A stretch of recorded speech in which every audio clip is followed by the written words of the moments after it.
Hello class, this is Absolute 5 here again. So today we're going to finish up wrapping up essential functions. This is part 2. Let's get right into it. So we're going to talk about root functions. Now what is a root function? Root function. The function f of x is equal to n root x is a root function. So when we're talking about roots, we're talking about square roots. Now I'm not sure if you've ever done this before, but when you have a square root sign right here, let's say it's right here, right? The square root symbol, it actually just means you are going to change this symbol into x to the 1/2 power. Now, let's say I said n equals 2, right? The reason why we don't do n equals 1 because it would just be this symbol. N equals 1 will be this. But if I said n equals 2, right? That means I would have to change this power by putting this as root x parentheses square. Because I know it ends right here, but when you change this, right, this becomes x to the 1/2 power getting raised to the second power, and then x to 2 times 2, well, 2 over 2, excuse me. Because 1/2 times, 2 1/2 times 2 is pretty much going to be 1, which is just x. That's why when you square a root, it comes out. So, but the point is of the function is that it can only have positive values in it.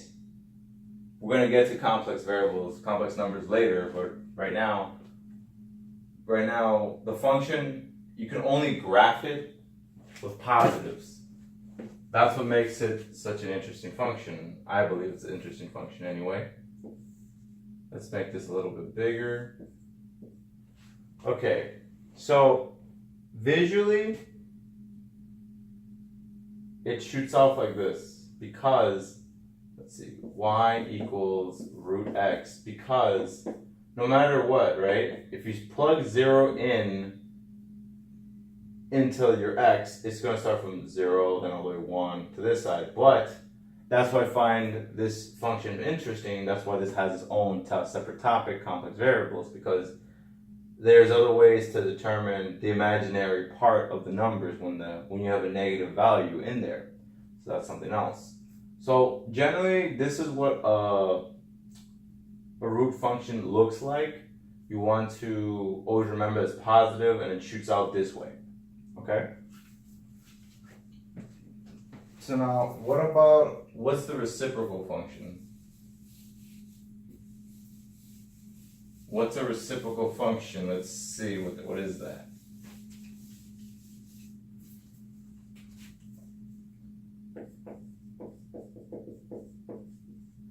Reciprocal function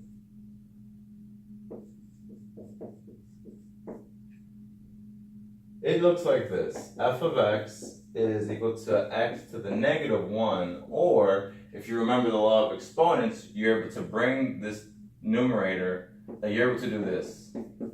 It's in the numerator, I bring it down to the denominator, and I put this back up, so it becomes 1 over x.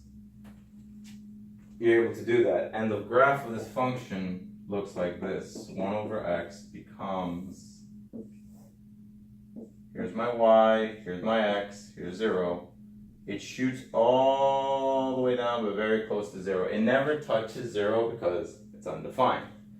So generally, that's what a reciprocal function looks like.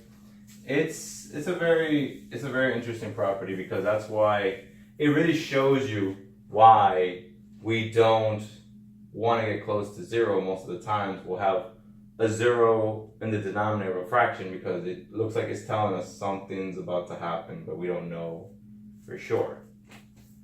So now, let's talk about rational function. Now this is interesting. A rational function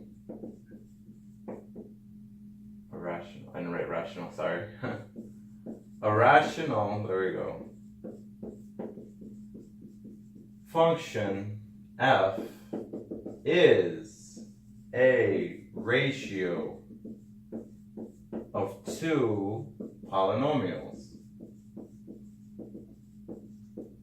So let's say my f of x is here, and this is p of x all over q of x, where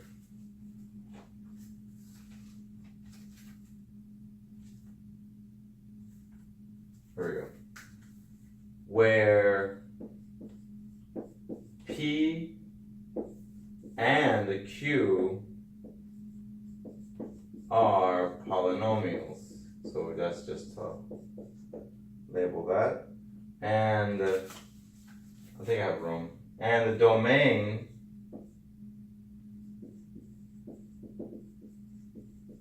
consists of all values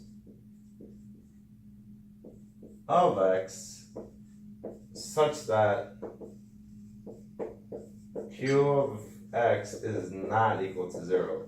Just like how we explained before, we don't want 0 in the denominator here because something's going to happen. So let's give a hard example of what a rational function looks like. A physical example, not a hard one. The example will be 2x to the fourth minus x squared plus 1 all over x squared minus 4. Now, we can tell by looking at this function, or if you're good at algebra, you're able to break this, factor this out. It becomes x plus 2, x minus 2. And when you solve for x, x equals -2 and x equals 2. So that means if I put, and I set this equal to 0, there we go. If I set this equal to 0, right, my answer should be x equals 2 and x equals -2. Meaning, if I plug any of those two numbers into this function, this will have a 0 in the denominator. So that's why the domain, I'll write d down here, d for domain would be x such that x is not equal to plus or minus 2. Otherwise, we'd have a problem. Now, visually, what does this function look like? Visually, it's going to show some breaks into the function.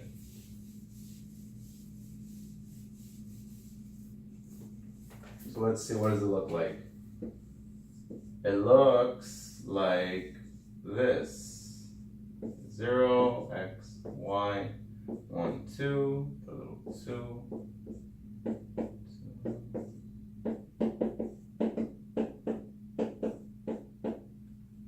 Okay, so visually it looks like this.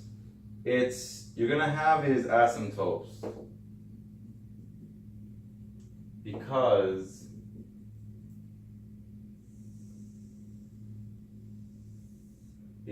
it's a void, because remember we said that it doesn't touch -2 and +2 as well. So that's why,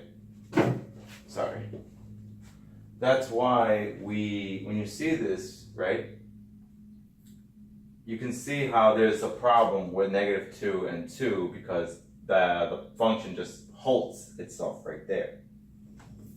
So that's just one example of a rational function. There's more, but we're moving on to the next one, the next essential function that you have to remember.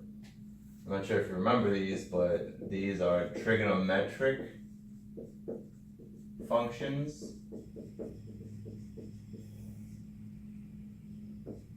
So when they're talking about trigonometry,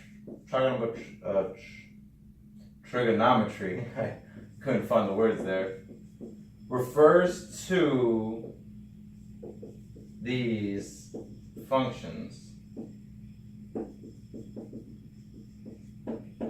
We got sine x, cosine x, tangent, cosecant, secant, and cotangent. Is it cotangent? I'm trying to remember. Hold on. cosecant, secant, and the opposite of that is, I'm having a brain fart, jeez. Well, you know what the last one is. I'll put etc. for now, but you know what the last one is. It's, I'm 100% certain it's cotangent. Is it cotangent?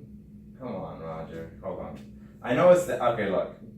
Tan, right, is sine over x over cosine x. Cotangent, or the opposite of that, is cosine x sine x. Is it cotangent? It's something else. Okay, look, I'm gonna find it. Don't worry. It'll lose me. Look, it'll lose me right now. The point is, I'm just only going to graph sine and cosine x. But so let me just graph what those two look like real quick. So let's just do sine first. Sine is an interesting snake. A 0 here, right? So we'll put 1 and we'll put -1. And now for here, right? We don't use the regular numerical intervals, if you remember. We use intervals of pi over 2, 3 pi over 2, 2 pi, and so on. So it starts off at 0, it shoots up, curve, and then it goes down, and then it goes up, and then it repeats. So the intervals are from here, pi over 2, pi, 3 pi over 2, and finally 2 pi. So as you can see, if you were to actually graph this and go the other way, right? The domain for sine, y equals sine x over here. The domain, pretty much, it's from -infinity to +infinity, but the range is from -1 and 1 inclusive. So you see how it can't stretch further than -1 and 1? So that's why it goes on right to left infinitely, many times. Only there's a slight difference between the two of sine and cosine, and I'll show you what cosine is. Cosine now, give it more room. Okay. Put y here, put a little x here, 0, 1, -1. Okay, now cosine, it starts at 1. Y equals cos of x, right? It shoots down first, and then it goes, put the -1 too far down, but it's fine. Shoots down, and then it shoots back up. So, again, it's trapped between -1 and 1, that's the range, that's how far up it goes. And the domain, so domain is the same, -infinity to infinity. That's what the domain is, and the range is also the same, from -1 and 1. So the label here is from 0, it goes at 1. At pi over 2, it goes to 0. And then it goes to -1 at pi. And then 3 pi over 2 is back at 0. And then back at 2 pi, it's back at 1 again. So if we notice this, right? If you notice this, there's just a slight little difference between sine and cosine, but they make a world of difference depending on what you're using them for. Okay, so now the last thing I'm going to talk about real quick is exponential functions and logarithms. There we go. I can't talk today. Okay, let's get this out of the way. Okay, so exponential functions and logarithms, there we go. So the exponential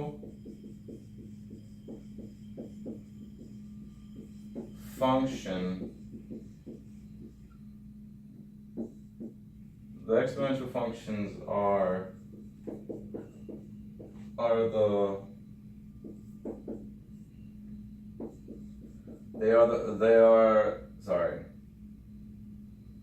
exponential functions are the functions of the form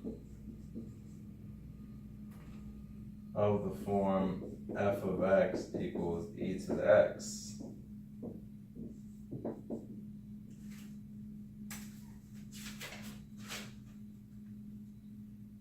Where the base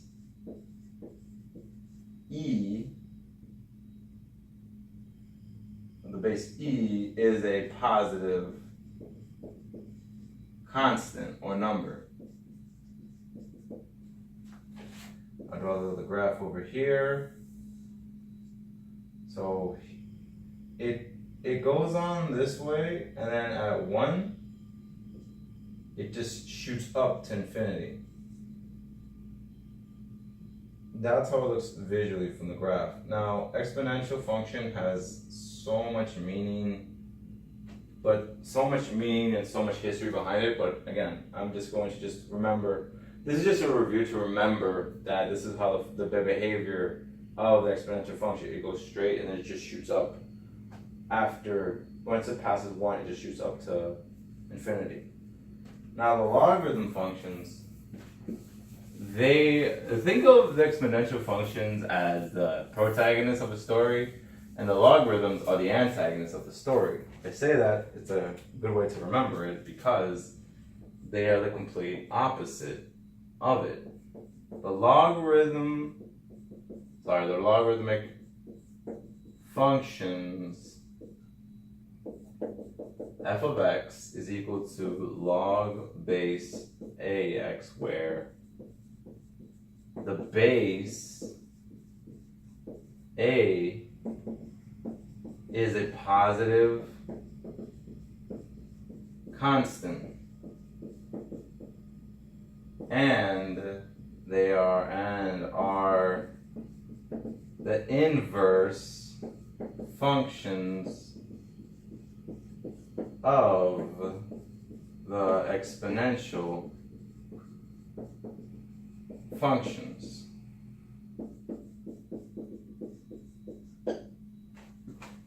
Okay, so now visually it looks like this.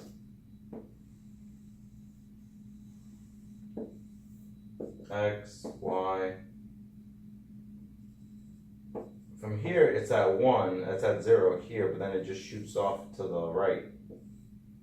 Now, just for your information, logs can never be negative, otherwise they're undefined. So they're like 1 over 0, so you can't have that. So that's why it just shoots out this way. It shoots out this way. And if you were to put these two together, they actually align perfectly with the identity function. That's why I told you in the beginning, in the first part, about y equals x, and then there's this line, I call it the identity function. That's why we're going to be talking about inverses, that if two functions are able to cancel each other out, they get you the identity function, which is 1, and that's why it's a beautiful, simple, straight line. So there's more into that, but I'll touch that another time. And I believe, yes, that's everything. So that's everything you have to review for the essential functions. So remember all of these functions when we push on to something else. So remember to give me a comment if you like the video, give us a like, subscribe, share this video, and I also again, I take feedback as much as possible from my other social medias. So this has been Absolute 5. I'm Roger Palomino, and math is infinite.